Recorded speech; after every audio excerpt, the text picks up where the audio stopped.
Today we are going to perform the next non-destructive test. The name of that test is ultrasonic pulse velocity test. Ribbon hammer test already we have covered, and there is another important test related to the NDT. It is the ultrasonic pulse velocity meter.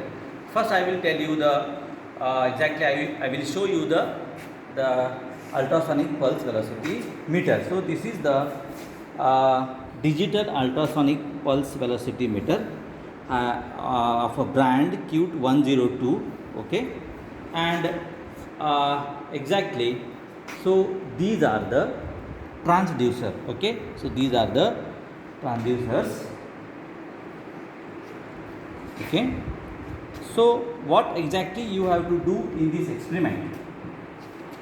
So in this experiment we have to transfer the ultrasonic pulse from the specimen, concrete specimen. So what is the base of this experiment? This method consists of measuring the time of travel of an ultrasonic pulse passing through the concrete to be tested. So this is the main theme of this experiment. Another, it having the pulse are generated by using the transducers. The pulse are generated from this machine, okay, and that pulse are transferred from the transducers. There are two transducers. One is the producing transducers, and another is the receiving transducers. Okay, using that two transducers you can pass the pulse from the concrete specimen. Okay. From this experiment, finally we get the pulse velocity in kilometer per second from this instrument. Okay. So then how can we judge the exactly the quality of a concrete? So IS 13311 part 1 1992 provides one chart, and from that chart we can easily decide the concrete is in good condition or not. Again, there is one part, under certain specified condition the velocity and the strength of a concrete are directly related, so that we are going to performing this experiment. Now I will tell you exactly how to conduct this experiment. So already I have told you these are the transducers, okay, and this is our 150 mm concrete cube specimen. On this specimen we are going to perform this experiment, okay, and we are going to calculate the quality of this concrete. Okay, so what we have to do? So these are the cables.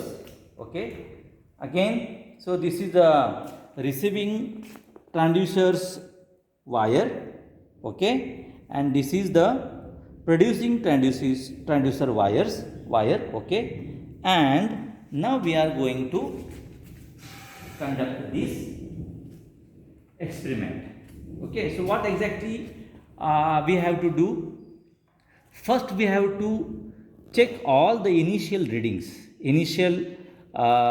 of this instrument. Okay, so you have to click on this enter button. Okay, enter.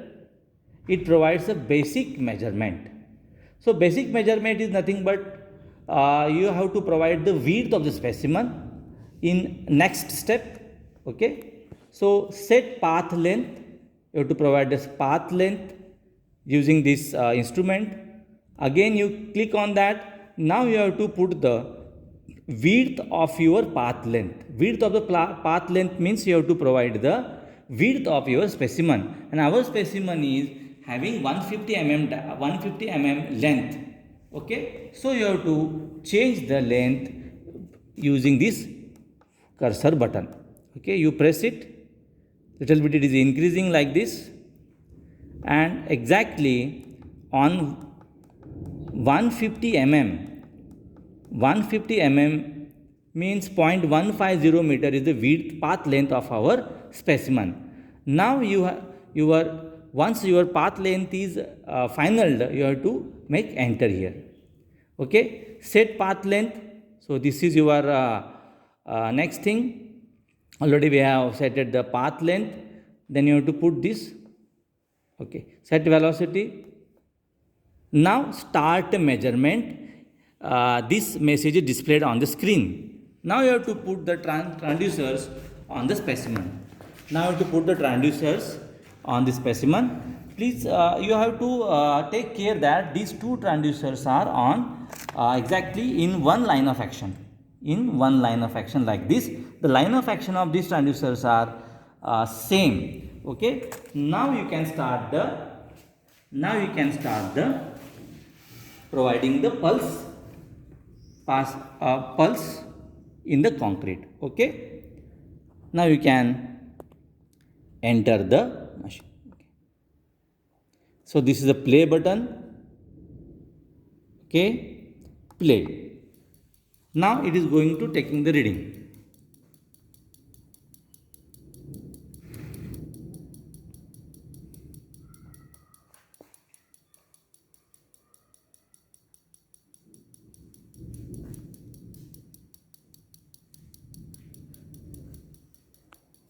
The reading is nothing but nearly 38.2. Okay, and it is 3957 meter per second. 39. Now it is changing. Please wait for a constant reading.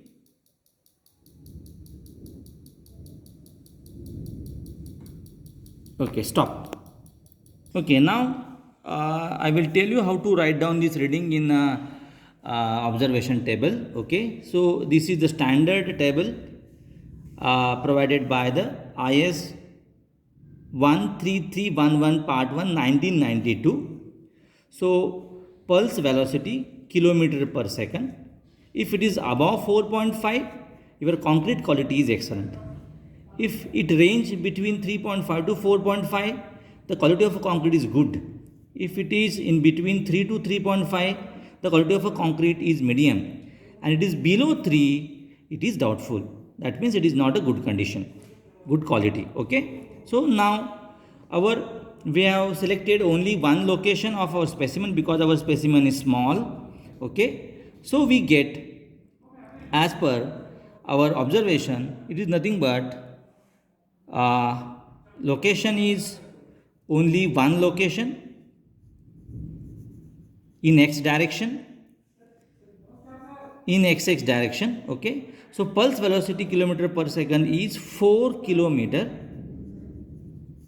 per second. If 4 kilometer per meter, that means our concrete is in good condition. The concrete is in good condition. So we have completed one experiment on the concrete cube. If you want to take the same experiment on this column, what exactly you have to do? So you have to select the 2 to 3 locations. Okay, one in x direction and one in another direction, that means y direction. So first you have to put the transducers in this direction, okay, at both location. So what you have to do? You have to put the width of path, length of path of this. That means it is nothing but it is 300 mm. Okay, 300 mm means 12 inch. Next, you have to take the same reading. You have to take the same reading on this direction also.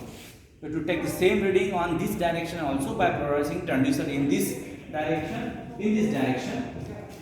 Okay, at that time you have to put the length of the path is this. That means it is 450 mm.